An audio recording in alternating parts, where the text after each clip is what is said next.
Namaskar, 𝗤𝗙𝗎𝗄𝗏, Radhe Radhe. Welcome to this English edition of PGurus channel. I am your host and 𝗤𝗚𝗏 𝗏. What we are going to take you through is a lot of series of events which are happening today. And the most important part is what has been happening in and around a few areas which are mostly concerning America, India, Pakistan, and all the relation and all the aspects around it. Now, the thing I wanted to bring to your notice is that there are a lot of changes which have happened. The first and the most important thing is that Trump's policy vis-a-vis China, vis-a-vis Pakistan, vis-a-vis America, vis-a-vis economy, vis-a-vis everything seems to have been failing, and that is where the reason of contention is. Which is what we are going to discuss through today. And in this edition, I'm going to be, a host, and I'm going to be taking both the sides of the coin, and I'm going to discuss about all these aspects. Look, when we start from the first thing is that Trump has started a nuclear fiasco. What is this nuclear fiasco about, and what did it all start? It started when we spoke that President Trump warned the Russian ex-president and the head of the Russian Security Council, Dmitry Medvedev, and in this he said, we are when this all tweet exchange happened, Medvedev said, look, he talked about the dead man switch. Then Trump all of a sudden took the provocation to the next level, and Trump said, look, I'm dispatching two nuclear subs. I'm dispatching two nuclear subs to very strategic positions, and they will be positioned wherever it is required to kind of handle any of the threat which Medvedev is talking about. He said, if it's our words, it's okay, but I believe they're not words, and you are going to take it to the next level, and we are all ready. Well, that was all optics, that was all semantics, that is all atrocious, because to best of my knowledge, already US Navy is patrolling wherever it's needed. US Navy is already controlling where are the choke points. US Navy exactly knows what to do, what not to do. And I don't believe that the Trump is going to tell them that tomorrow we are going to do it. And if Trump has done it because Dimitri warned him about the dead man's hand and dead man's switch, that means exactly Trump is playing the Russian game wherein Russians are telling him what to do and what not to do. And this man is simply reacting to what he should not have been reacting at the, on the onset of it. But, what happened is now with this declared movement of Trump moving nuclear assets. Look, if I look at my and your world around a month back, we are not talking about dead man switch. We are not talking of nuclear fiasco. We were not talking of a Cold War 3.0. We were talking none of these things, and suddenly with this dead man switch, with the verbal spat between Trump and Dmitry Medvedev and the reactions and the counter reactions, not talking of nuclear subs. We know everybody has nuclear subs. We know Americans have nuclear subs. We know they are patrolling wherever they have to be. I mean, what is there to declare? I mean, Mr. Trump, are you telling us that the US Navy was naive? US Navy is naive. You have only told them go and protect against the Russians, or you are doing it. Or you are telling them to increase the ante. By increasing the ante, you are placing them at a level where the things escalate. Because if you are going to move your subs to a point which you think is strategic, so what is Vladimir Putin going to do? Vladimir Putin is also going to mobilize his assets. Is also going to mobilize his things to the points he thinks were important. And when we talk of Putin already has an axe to grind with Europe. Putin is not happy with Europe. Putin is looking at an opportunity to hit back Europe where and how it matters. Now, if that happens, the problem here is that you have kind of got the ghost out of the grave, because Putin will not only be targeting America and American allies, Putin will be targeting America, NATO, and the people in Europe which have irked Putin the most. Now, by this action of yours, you have not only triggered what I call is a problematic statement for United States of America, what I call as starting a nuclear Cold War 3.0. What I'm also talking about, you have started a fiasco wherein there can be subs, there can be nuclear subs, there can be aggressive nuclear posturing of Russia vis-a-vis NATO, vis-a-vis America, and vis-a-vis Europe. Now, if this fiasco breaks up, who is going to take the responsibility? Who is responsible, Mr. Trump? Are you going to take the responsibility? Do you take the responsibility for this fiasco? World had gone by this. We were not talking nuclear. There was no talk of nuclear. And whenever there's something called nuclear, you have a fancy. You want to bring in nuclear in each and everything. You between India and Pakistan, you want to bring in a nuclear where nuclear never existed. And this nuclear fiasco was buried between Americans and the Russians. And by your things, you have kind of started that again. And the problem with the Putin is, or the good or the bad for you against Putin is, look, Putin is a military man. You might be a businessman. You might think everything from trades and deals, which has again be a fiasco. We are going to talk in a while. But for Putin, he's a military man. He takes all these stuff very seriously. What if he does some things which he tells you? He does some things he doesn't tell you. He does some things which he owns. and he might end up doing something which he will never own up. Now, this increased fiasco, who is going to be responsible for that? What will happen to the oil prices? What will happen to the economies? What will happen to the stock exchanges? What will happen to the lives and livelihoods of people? You are risking people with a nuclear war. That is what you've been trying to do. And all your words look like you are some, imperial lord who's sitting in a White House. It doesn't look to be a democracy who's functioning, because you as a president are not supposed to do this. Your Secretary of Defense, 𝗞𝗏 said, is the right man to do if you at all wants to do. But why are you responding to that? The issue here is that you have lost your priorities. It's all about you, I, me, and myself, which is very atrocious. And the worst part of it is Russians are going to respond to it. If at all you have moved your nuclear subs wherever you're claiming they are, which are obviously very close to Russian interests, 101% Russia is going to move. Russia can produce weapons 3 times faster than you, 1/3 the price. They can make missiles 10 times your speed. You don't have even enough projectiles to, kind of save your bases in the Middle East. Do you want a nuclear fiasco with Putin? Do you want to bring that ghost of Cold War again? Do you want to bring that nuclear war coming up again? This is something which is completely what world does not need. And we want the leader of the free world and the American president to be responsible with his words. Sorry, sir, you are not being responsible with your words, and what you are talking is grossly unacceptable. Now, the things do not end here, friends. This is the first thing. Now, what does the Vladimir Putin have to say? When Dmitry responds, Dmitry is the mouthpiece of Putin. It's as good as Putin responding. Now, what does Putin has to say? When Putin responded to it, Putin says, look, I am not bothered. I'm okay, because my adversaries and the people who are my ill wishers, or the people who don't wish well for me, should have their expectations in a realistic expectations out of me. So what is he hinting at? That the people in America, the president of the United States of America, or for that matter, anybody, must be realistic with his expectations. Say, buddy, watch out. What do you need out of me? Because what you are saying and what you are believing is not realistic. And that takes you to the equation wherein Putin was telling, wherein Trump told Putin 50 days to do a ceasefire. Then he says 10 to 12 days. Then he says, okay, I'm going to impose sanctions. Then he went to Indian economy is dead. Then he went to Russian economy is dead. Then this Dmitry thing escalated. Dead man switch came in. Nuclear subs came in. Posturing came in. Maybe some tactical strategic movements of the military have happened, which I believe have happened as we talk. So in all this fiasco, what we are getting, the people of the world are losing. And Putin says, I don't care too much. I mean, you can say whatever you want to say. And vis-a-vis Ukraine, he says, look, I'm for all for peace. I want peace in Ukraine, but I am not going to trade this peace with my military objectives. Your expectations need to be realistic. I can have peace, but my military objectives have to be met. My national security interests have to be taken care of.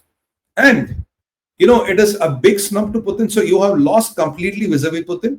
You are lost. It's a big snub to Trump. Sorry, apologize for that. It's a slip of tongue. So you're lost vis-a-vis Russia. You're lost vis-a-vis Putin. Now, what did you have? You have another fiasco. When it comes to President Donald Trump, you one thing you can be always sure of is surprises and those gizmos which he fires. He said, I came to know the Indians are not buying the Russian oil.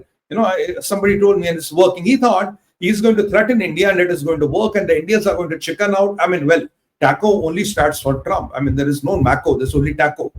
So TACO is only acronym which is associated by John Bolton for Trump. Well, fortunately, there's no another leader in the world which has that thing. So what did Indians do?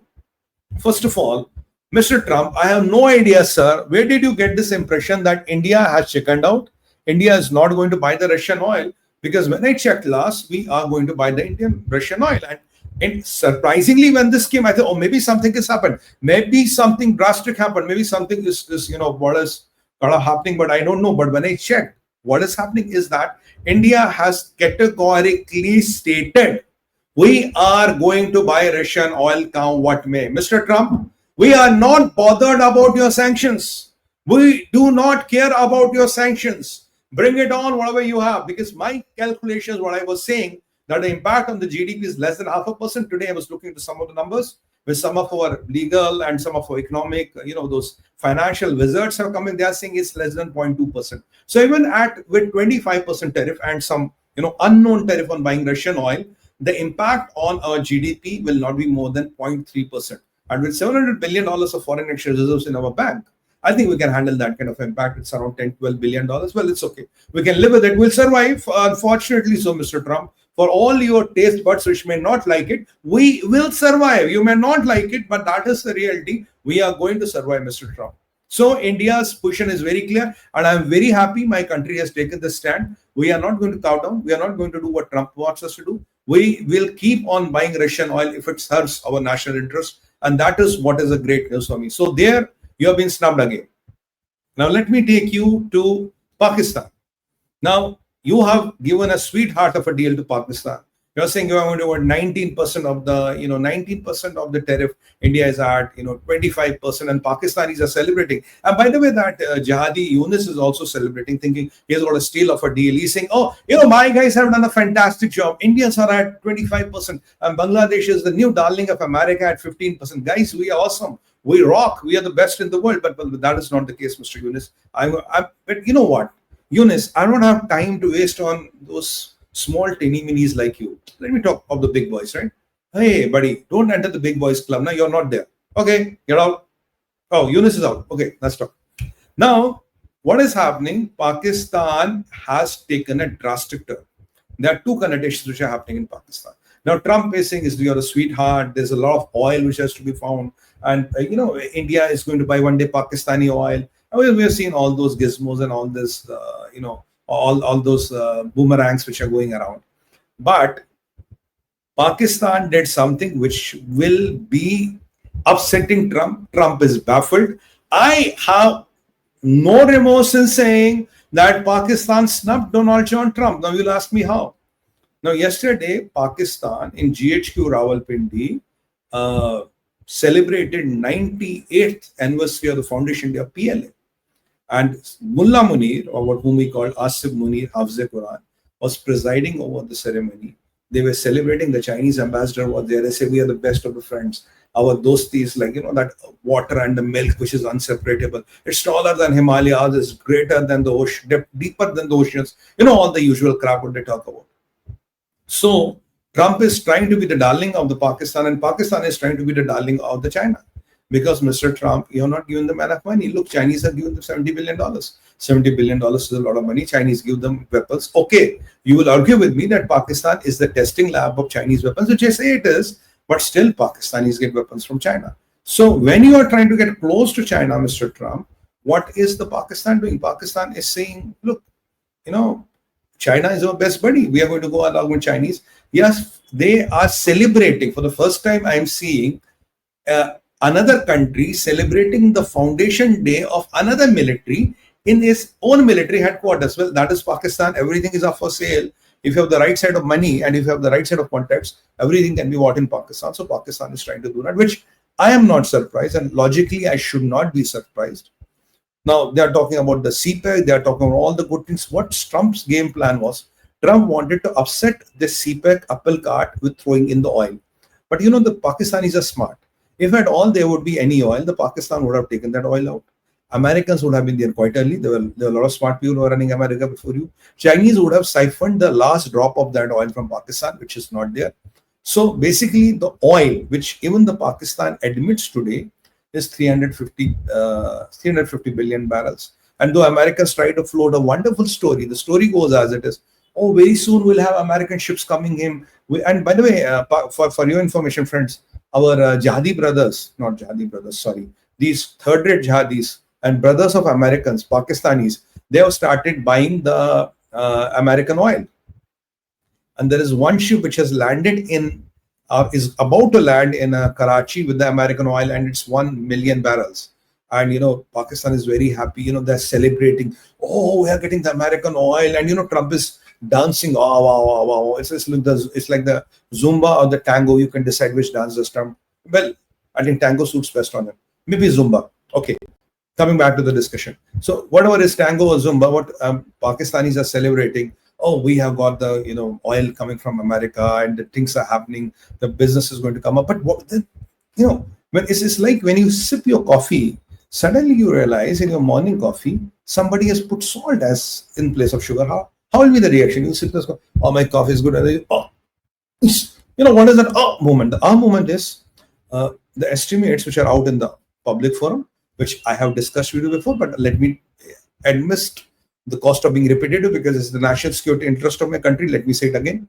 Look, the oil reserves in Pakistan, which the media, including the Pakistani media, is saying is 353 billion barrels. Billion, boy, Sumit. Pakistan, yaar. Million. Billion is only for India. For jihadis, it's million. 350 million barrels. And, we kind of use around 3 million barrels a day. So if I go by my average, it's almost 110 days of oil what India consumes in a 100 days. That is how the total reserve of Pakistan. Even for Pakistan, it can last for a year or 2 years, even if they take all the oil. So I don't know where Trump is trying to build those sand castles where he's telling us we have enough oil, we'll sell it to India, we'll sell it to Jamaica, we'll sell it to Saudi Arabia. Maybe Trump can tomorrow say that Pakistan is going to sell oil to MBS. And MBS will say, yes, sir, I want to buy your oil, sir. Because Pakistani oil is made up of I don't know what the heck you want to call me. I'm just controlling my emotions and my language here. But so with those kind of oil, Pakistan's story is over. The oil is not usable. It is not practical. Even it cannot run Pakistan for a year or two, looking at the teeny mini size of economy it is. But the story turns when a Baloch leader kind of tweets on Trump's social media tweet and says, Mr. Trump, good morning. Well, wake up, smile coffee. What does the Baloch leader say? Baloch leader says, Mr. Trump, Balochistan is not Pakistan. The oil belongs to Baloch people. The minerals belong to Baloch people. All the wealth which is in Balochistan belongs to Baloch people. And I completely agree with him because it belongs to Baloch people. And said, whatever the rights are here, they are ours. And if you have to talk anybody, think you have to talk to us. Because Pakistan is nobody to talk, discuss, or negotiate what are the assets of Balochistan, which I completely agree. Because Pakistan has no loci on the area. It's just a captured area. They are holding the area illegally. So for the Trump, the oil is as good as it can last for, for an American economy for a month and a half. For us, 3 months. For China, maybe 2 months. So that is the total kitty of the oil. So there's not enough money to be made. Secondly, Balochis are giving you a sugar-coated warning. Get the heck out of here. Get the hell out of here. Move your bottom out of here. Otherwise, what do we do to the people who intrude our territory? So, Mr. Trump, do you want to go and take body bags in Balochistan? Well, no problem. And in your country, when body bags start coming in, the approval ratings of presidents start shaking. Now, if you want to go ahead and do that, you're absolutely your call. Go and do that. So you have a double whammy. Your oil is very tinny-mini, confirmed.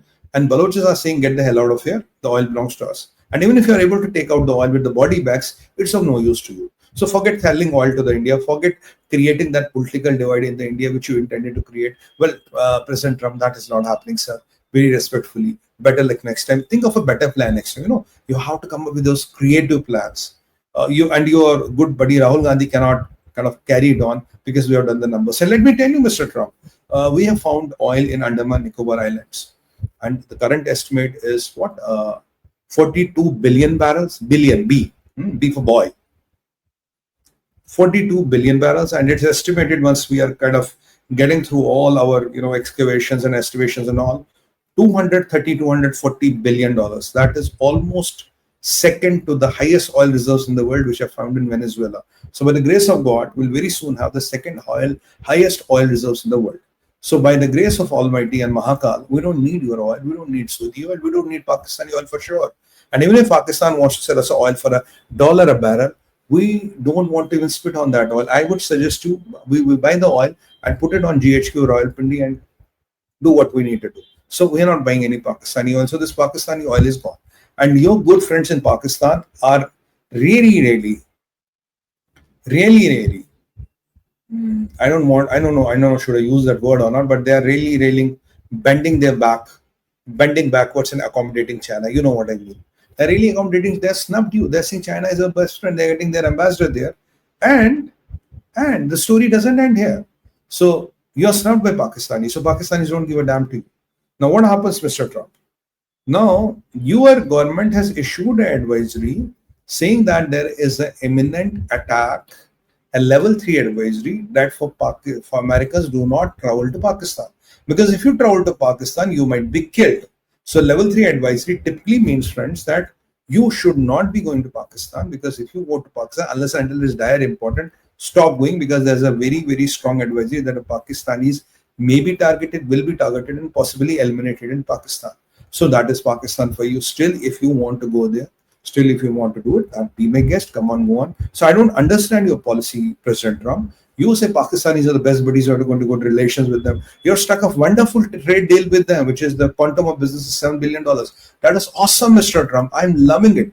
$7 billion will really rocket your economy to the next level. But the problem is, if you Americans go there, they will get killed. That is what your advisory says. So, and I had a suggestion to you, Mr. Trump. Why don't you open the visas for Pakistanis to come to your country for 6 months? They're your best buddies, they're your best friends, you're new partners. You don't need Indian business, you don't need Indians. Pakistanis are good.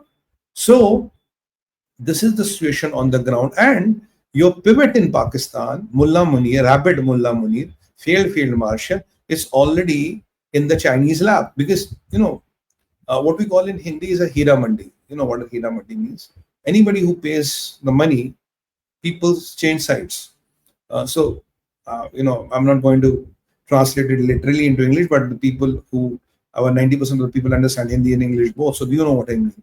So, today China is throwing more money.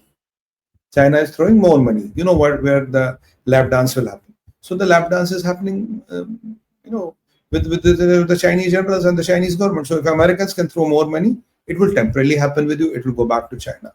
So, you have been snubbed by Pakistan. So, oil is not happening. Their relations with China are rock solid. They are going back to CPEC. You have nothing to entice them. Your things are not working with them. So, that is your story vis-a-vis Pakistan. And incidentally, that takes me to a very interesting diversion, very connotation, not diversion, to a story wherein Mr. Randeep Jaiswal, or MEA spokesperson, was asked, Jaiswal sir, what do you think about the press secretary of the United States of America saying, oh, President Trump, stop this war, that war, that war, that war, that war, and that war. Which war? Congo, India, Pakistan, any war everywhere, he stopped it. So what do you want? I think President Trump should be given the Nobel Peace Prize. So when Mr. Jaiswal was asked, that is typically when India was asked, what is your stand? Indians say, why don't you ask Trump, did he really stop the India-Pakistan war? Oh man, you have been stopped again. I mean, now even Mr. Jaiswal is kind of snubbing you. I think, what material are you made of, Mr. Trump? Everybody seems to snub you. Now the India is really making fun of you. Did it really happen, buddy? Why don't you go and ask the Americans where the Trump should be given the Nobel Prize? The matter of the fact remains, nothing like that happened. Everybody knows it. So you got snubbed one more time. So the more you talk, the more you get snubbed. While as Benjamin Netanyahu has written a letter and recommended you for the Nobel Peace Prize, which is smart of Benjamin Netanyahu. But the fact remains, Mr. Trump, does Netanyahu any longer listen to you? The answer is no, he doesn't listen to you. He does what is in the supreme national interest of Israel. There's a war which is simmering in kind of Middle East. Hamas-Israel ceasefire never happened. Hamas, Iran and Israel ceasefire is a matter of time. Middle East is going to burst again. And the more and more you engage with Russia, what is going to happen? That the fires which are simmering in Middle East will become flame. And the people who are very, very happy, who have you again screwed up on, is Iran. Because Benjamin Netanyahu, if you ask me, keeping the pun aside, because when you talk of Trump, what you love and what you are in love with is the pun. It is pun intended. So when you talk of Benjamin Netanyahu is very pissed. He's very worried because he knows you don't have weapons. He knows you don't have stocks. You are starting a fiasco with Putin. You are reigniting the nuclear Cold War fiasco of Cold War 3.0. And with all these things happening, who is the happiest person? The happiest person is Khamenei. Because Khamenei knows the more and more you get stretched in with Russia, the more and more Russia will come closer to Iran. Russia would be able to cut deals with Iran. Russia was of the view that Iran should not have a nuclear bomb. Maybe Putin changes his mind. Tomorrow he says, why can't Iran have a nuclear bomb? So that is what puts Israel in a very tricky position. Now, if you start a fiasco with Putin, suddenly the equation of the Middle East will change, because the deal with Putin was you keep out of Middle East, we'll let you have Ukraine, you let us settle Syria and Iran and all other things. But what you have done is Putin may not hold to that accord. Putin may want to get back into Middle East. If Putin gets back into Middle East, it is the entry of Bashar Assad, lateral entry. Is Khamenei getting strengthened? Is Iran getting strengthened? Is possibly even Hezbollah will get strengthened, and even Turkey will get strengthened. If that happens, that again changes the fundamental paradigm of Middle East. That changes the security situation for Israel. And if Israel's security situation changes, then Israel has to rethink on all the options. They have to go back. Unfortunately, our friends in Israel have to go back to the drawing boards. And if nuclear subs and oceanics start, hovering the skies of Europe, that again changes the security paradigm of the complete Europe. So Benjamin Netanyahu is not happy, but Iran is very happy. And there's one more person who is very happy. You try to win hearts and minds of Pakistanis. You try to tell them, oh, you're the best buddies, you're the good guys and all that. But you know what happened? In the process, who's happy? Pakistanis are not happy with you because, Pakistan is Hira Mandi, and you know what happens in Hira Mandi. Who are happy with you? It is the People's Republic of China, Xi Jinping. Xi Jinping is very happy with you. You know why? Because he knows the more you engage with Russia, Russia and China are going to get closer. The more you engage with, you kind of have this standoff and steps with Russia, Russia and China are going to get closer. And the more you engage with Russia, Taiwan is safe. If China wants to intervene in Taiwan, there is no American threat. If China wants to kind of control the first island chain, it can easily control it. And if Chinese military wants to venture into Pacific, whatever are the choke points today, they are gone. And what they are also very happy with, the way you are pissed off India, the way you are trying to mess with India, your all Indo-Pacific command is gone, your Quad is gone, Quad doesn't have military charter, South Korea is not happy with you, Japanese are not happy with you. With all those fiascos, it's a clean run for Khamenei, it's a clean run for Xi Jinping, and that is exactly what they wanted it to do. And you are literally walked into their trap. And you are saying, I'm getting tariffs, I'm doing something great for America, I'm the one who's changing the America, and the things are going great, and gun go. But again, the situations take a turn here. What we came to know today morning, Trump fired a lady who was heading this labor and statistics department. Some numbers came in, and which said that the position of employment is pretty bad in US. The unemployment numbers have gone up, and they have gone up substantially. Companies are not meeting their targets, their revenues are not coming. That so-called tariff disruptions have already started taking toll on the US economy, on the US corporates, including big boys like Amazon and a few others, those biggies of the Americas world. They're starting to take it on. So what did you say? You fired the lady. You shot the messenger. Saying that this lady is compromised. It's like Iran saying, oh, this, whatever his name, Rafael Grossi is the agent of Jews. So you are exactly doing the same thing. He said, this lady is compromised. She's working for the Democrats. She's trying to make Democrats good. And American economy is doing damn good. And because it's doing damn good, so I fired this lady because her numbers are incorrect. How the hell do you know her numbers were incorrect? So what happened? When the numbers came up, the stocks plunged. Stock market plunged. S&P rated, further downgraded the American ratings. Every financial fiasco you could think of, even companies losing around 8% of their net value, started happening in USA, because the first indicator of these tariffs, which I told you are backfiring now, because I always believed that Trump's madness has a method. But now I am fully convinced that his madness is all madness. There's no method on the madness. So with this all fiascos happening, that the fiasco which has created is really backfiring. So he doesn't know what to do. After all these numbers, what did he do? Rather than contesting and trying to challenge the numbers, he shot the messenger. He kind of fired the lady. When he's asked, oh, she's working for the Democrats, that's why I did it. But why is, so do you think all the industry is stupid? Do you think everybody in S&P and all the American rating agencies are stupid? They reacted to a simple report because they will also have their assessment. They would have also done their numbers, and they would have found whatever she's saying was right. So that is one fiasco. So Trump is saying, oh, I did this. It's like there's a flood is coming. I pull my blinds down. I don't see the flood. There's no flood. I pull my blinds down, right? I can't see the flood. It's exactly like that. And to further aggravate the situation and to add to the miseries of the Trump, now there's an article which has come up in The Economist. Now, Economist is an American newspaper. I don't run it. I'm not the editor. I have nothing to do with it. Now, The Economist says with these fiascos, there's uncertainty which is building in the American industry. People like Amazon Web Services and Amazon, their revenues not have come in. They have not met their targets. Whatever revenue and profit numbers for them have not been met. There's a lot of business delays which are happening from across the world, especially India, because of these tariffs and things like that. Now, what is going to happen is that if the things happen like this, there is a projection in very short term.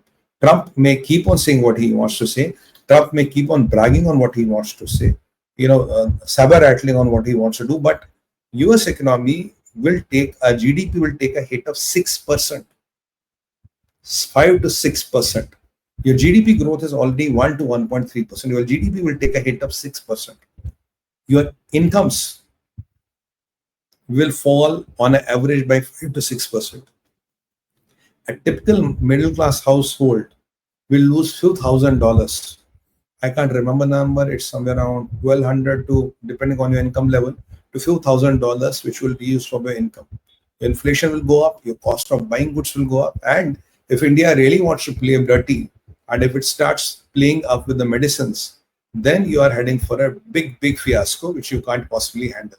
So that is also a possibility which India may look into, which will take the pains and the trouble to the every person.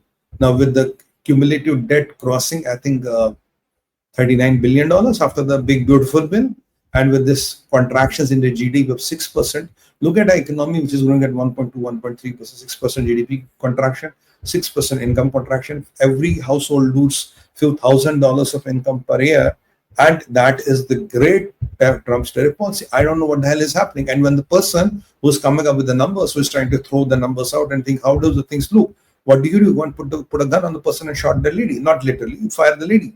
And you are saying because she's working for Republicans. That is what is happening. So President Trump, and for my good brothers and sisters in America, numbers are not looking good. Things are not going to do well. I thought this all was always done to counter China, to dealing supply chains from China. But slowly, it became a madness. I'm always been saying, how can this trader, a mentality of a trader, run the country? Countries are not run by traders, with due respect to all the businessmen, because you cannot be a businessman, because when you are a president, it is the president of the America who will run the country, not the trader. So if I do a summary, you're snubbed by India, you're snubbed by Russia, you're snubbed by China, you're snubbed by Pakistan, you are snubbed by Iran, and you're also snubbed by Israel. And European Union is not happy with it because of the fiascos you are going to get because of these submarines and all Russians. If Russians really start military posturing, Europe will be shivering, and you and NATO put together cannot protect Europe looking at your arsenals. So that was so. And even your economy, which you thought you were very good at, you thought you were very good at business, even the numbers which are out, Mr. Trump, they are shaky. They are pretty bad. They are atrocious. So I run a scan, and when I run a scan, I cannot even find one single instance where you got it right. I think, in my opinion, you have got it pretty much wrong, pretty much everywhere. All the pieces of the block are wrong. All the pieces of the block are messed up. And that is what is the reality of the life. So where are your tariff war taking? If I'm talking of a contraction of quoting economist of a GDP of 6%, people even losing their incomes by 6%, few $1,000 every household losing, inflation going up, possibly interest rating going up, your repo rate you cannot cut, you might have to increase that. And then if the cost of the medicines start going up, that is a ultimate fiasco which a country can end into. And thankfully, you have got your country into that level of fiasco. So I really don't understand what the hell are you doing.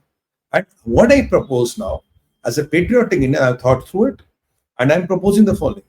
I'm proposing to counter Trump's threats, which are illogical, which are irrational, which are unwarranted, and which are mere provocation. India, Russia, Israel and France should form a military alliance. I am saying again, military alliance. This alliance will be only for military. This might not be a diplomatic alliance. We might agree or disagree on a lot of things politically, on our geopolitical things, but there should be a military alliance. Because if Indian military industry, Russian military industry, French and Israel gets together, this will be a good damn big alternative to the whole American military complex. And India, Russia, China and Kazakhstan, and you should try to possibly get MBS into your fold. If you can get MBS into fold and you can start selling oil in the local currencies, that can be the end of the petrodollar. So do both the things together. Make this military alliance, because we can't have China in the military alliance, of course, and see if this kind of a petro alliance can be worked out. So if you can work a military alliance and a petro alliance simultaneously, I'm telling you, either Trump has to go and resign, or US economy has to go. Either of the two things will happen, whichever way you look at it. This is what is going to happen, and this is how the things are going to pan out for here. And I would really request that the people in Europe, honestly, guys, NATO cannot protect you, and that is where the reality is.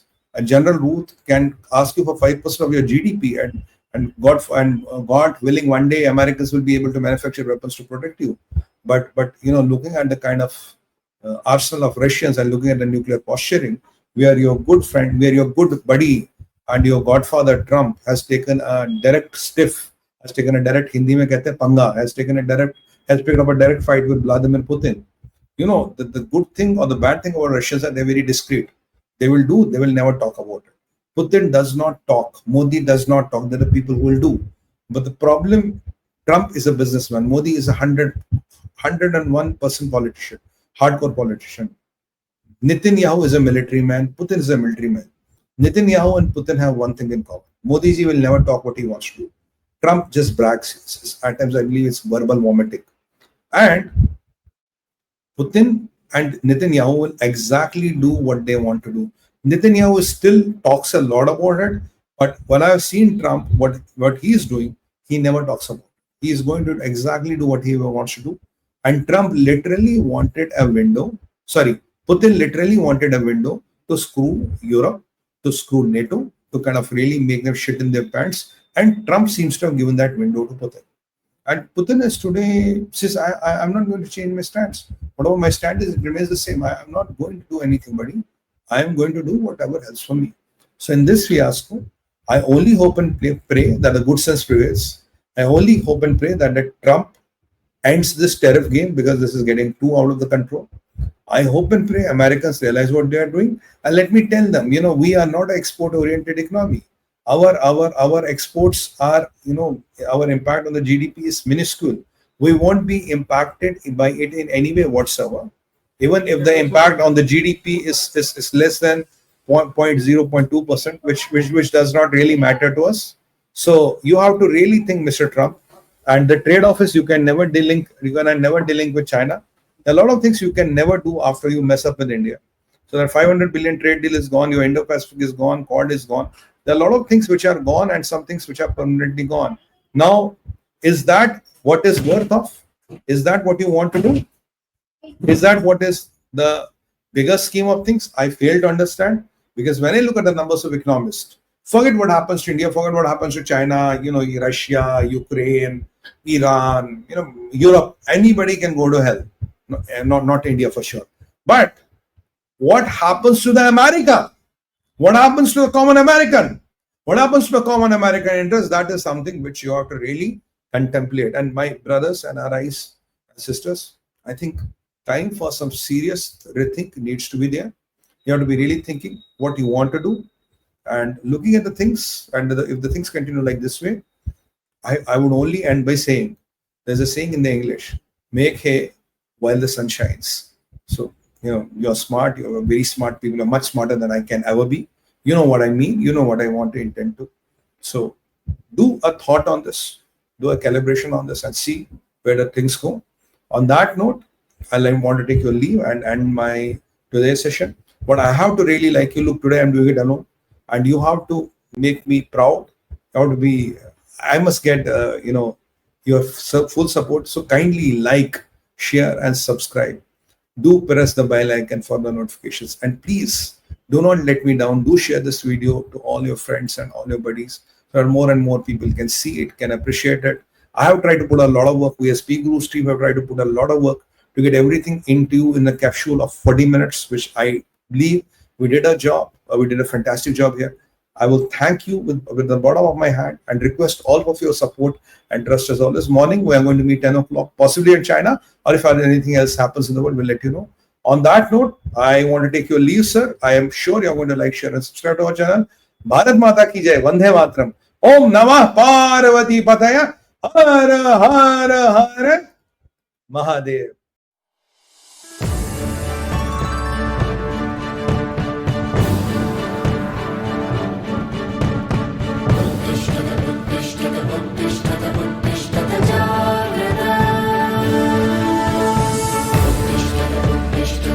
𝗤𝗡𝗏𝗏 𝗔𝗠𝗪𝗔